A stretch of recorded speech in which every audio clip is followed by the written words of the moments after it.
तहरीर असदार चौधरी। नाजरीन, Michael Jackson जिसने पूरी दुनिया को अपने शहर में जकड़े रखा, जो स्टेज पर आता तो करोड़ों दिलों की आवाज बन जाता। माइकल जैक्सन एक ऐसा इंसान जो निजाम फितरत को शिकस्त देना चाहता था। उसे चार चीजों से सख्त नफरत थी। उसे अपने स्याह रंग से नफरत थी, वो गोरों की तरह दिखाई देना चाहता था।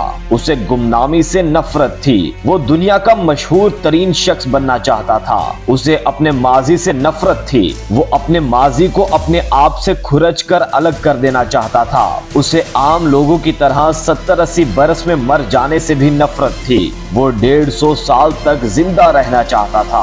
वो एक ऐसा गुलकार बनना चाहता था जो 150 साल की उम्र में लाखों लोगों के सामने डांस करके अपना आखिरी गाना गाए, 25 साल की गर्लफ्रेंड के माथे पर बोसा दे और करोड़ों मद्दाह की मौजूदगी में दुनिया से रुखसत हो जाए। माइकल जैक्सन की आने वाली जिंदगी इन चार ख्वाहिशों की तकमील में बसर हुई। उसने 1982 में अपना दूसरा एल्बम थ्रिलर लॉन्च किया।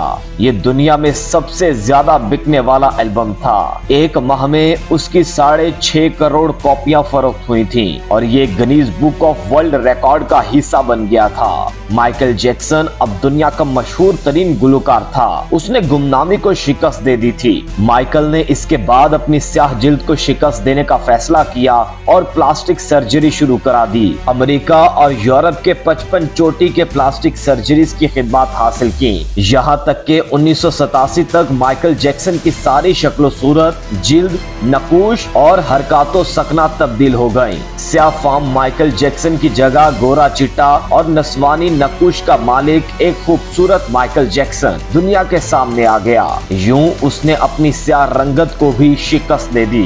इसके बाद माजी की बारी आई। माइकल जैक्सन ने अपने माजी से भागना शुरू कर दिया। उसने अपने खानदान से कता ताल्लुक कर दिया। उसने अपने एड्रेस तब्दील कर लिए। उसने किराए पर गोरे माँ बाप हासिल कर लिए और तमाम पुराने दोस्तों से भी जान छुड़वा ली। इन तमाम इक़दामात के दौरान जहाँ वो अकेला होता चला गया, वहाँ वो मसनूई जिंदगी के गर्दाब में भी फंस गया। उसने खुद को मशहूर करने के लिए एलोस प्रेस्ले की बेटी लीजा मेरी प्रेस्ले से शादी कर ली। उसने यूरोप में अपने बड़े बड़े मुजस्मे भी लगवा दिए और उसने मसनूई तरीका तौलीद के जरिए एक नर्स डेबी रो से अपना पहला बेटा प्रिंस माइकल भी पैदा कर लिया।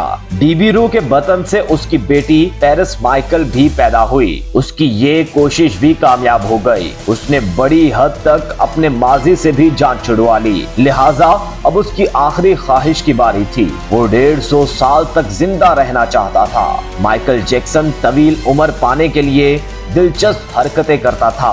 मतलब वो रात को ऑक्सीजन टेंट में सोता था। वो जरासीम, वायरस और बीमारियों के असरात से बचने के लिए दस्ताने पहनकर लोगों से हाथ मिलाता था। वो लोगों में जाने से पहले मुंह पर मास्क चढ़ा लेता था। वो मखसूस खुराक खाता था और उसने मुस्तकिल तौर पर 12 डॉक्टर मुलाजिम रख लिए थे। ये डॉक्टर रोजाना उसके जिस्म के एक एक हिस्से का मुआयना करते थे। उसकी खुराक का रोजाना लेबोरेटरी टेस्ट भी करवाया जाता था और उसका स्टाफ उसे रोजाना वर्जिश भी कराता था। उसने अपने लिए फालतू फेफड़ों, गुर्दों, आंखों, दिल और जिगर का बंदोबस्त भी कर रखा था। ये वो डोनर थे जिनके तमाम अखराजात माइकल उठा रहा था और इन डोनर्स ने बवक्ते जरूरत अपने आज़ा उसे अतिया कर देने थे।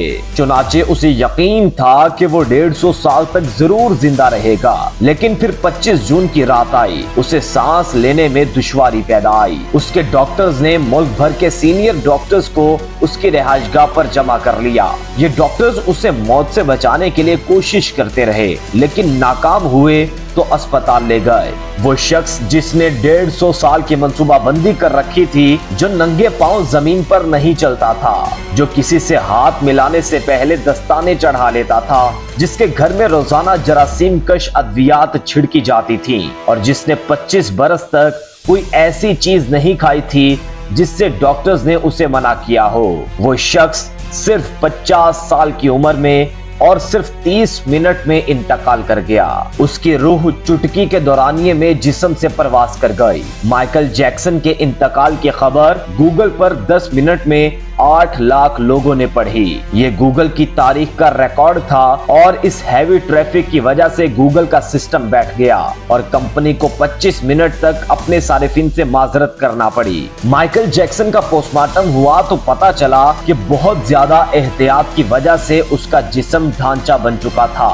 वो सर से गंजा हो चुका था, उसकी पसलियां टूटी हुई थीं, उसके कोल्हे, कंधे, पसलियों और टांगों पर सुइयों के बेतहाशा निशान थे। वो प्लास्टिक सर्जरी की वजह से पेन किलर्स का मोहताज हो चुका था। चुनाचे वो रोजाना दर्जनों इंजेक्शन लगवाता था, लेकिन ये इंजेक्शंस, ये एहतियात और ये डॉक्टर्स भी उसे मौत से नहीं बचा सके और वो एक दिन चुपचाप इस जहां से चला गया और यूं उसकी आखिरी ख्वाहिश पूरी ना हो सकी। माइकल जैक्सन की मौत एक ऐलान है, इंसान पूरी दुनिया को फतह कर सकता है लेकिन वो अपने मुकद्दर को शिकस्त नहीं दे सकता।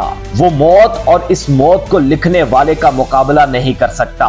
चुनाचे कोई रॉकस्टार हो या फिरौन, वो 2 टन मिट्टी के बोझ से नहीं बच सकता। वो मौत को शिकस्त नहीं दे सकता।